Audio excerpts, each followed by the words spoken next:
Most people don't fail because they're lazy. Most people fail because they stopped trusting themselves a long time ago. And I'm not judging you because I live this exact cycle myself. But let's be honest.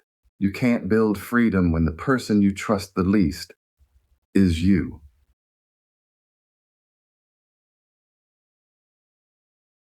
I learned something from Myron Golden that hit me harder than anything I'd heard in years.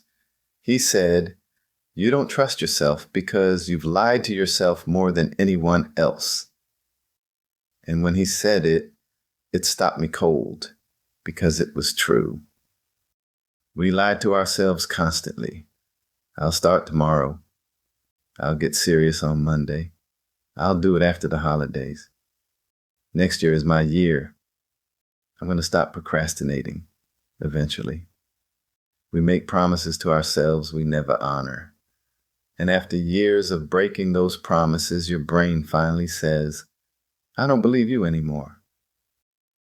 That's the exact moment self-trust disappears.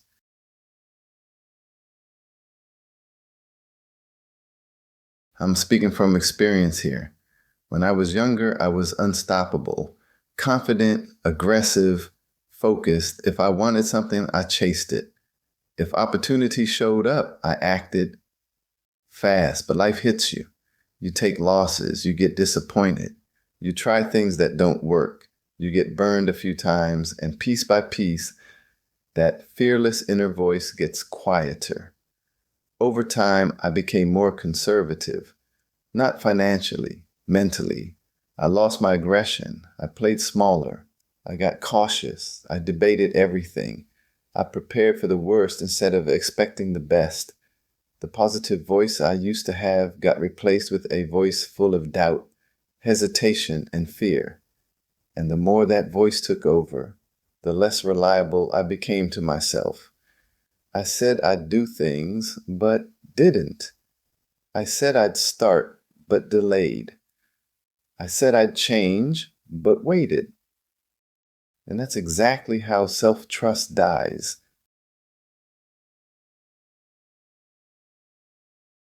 Myron Golden teaches that every time you break a promise to yourself, you chip away at your identity.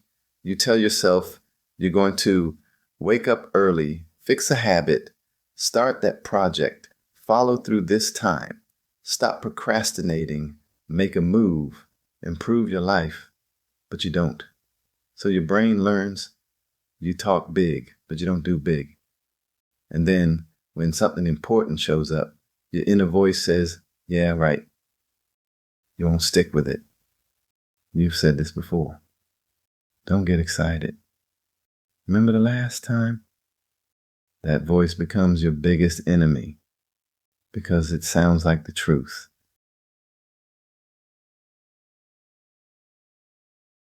Once you stop trusting yourself, everything shifts. You hesitate, you overthink, you avoid decisions, you miss opportunities. You pull back when you should push forward. You shrink your dreams to match your confidence level. You stay in jobs and routines that drain you because taking a risk feels scarier than staying stuck. Your life becomes a reflection of all the actions you didn't take. Not because you weren't capable, but because you didn't believe yourself.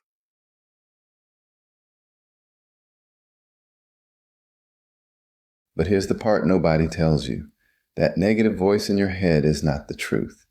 It's just a story made from old failures, old disappointments, old mistakes, old versions of you, the times you didn't have support, the times you tried alone. That voice is outdated. It's stuck in your past. It has nothing to do with what you can actually do today. Self-trust never comes back through thinking.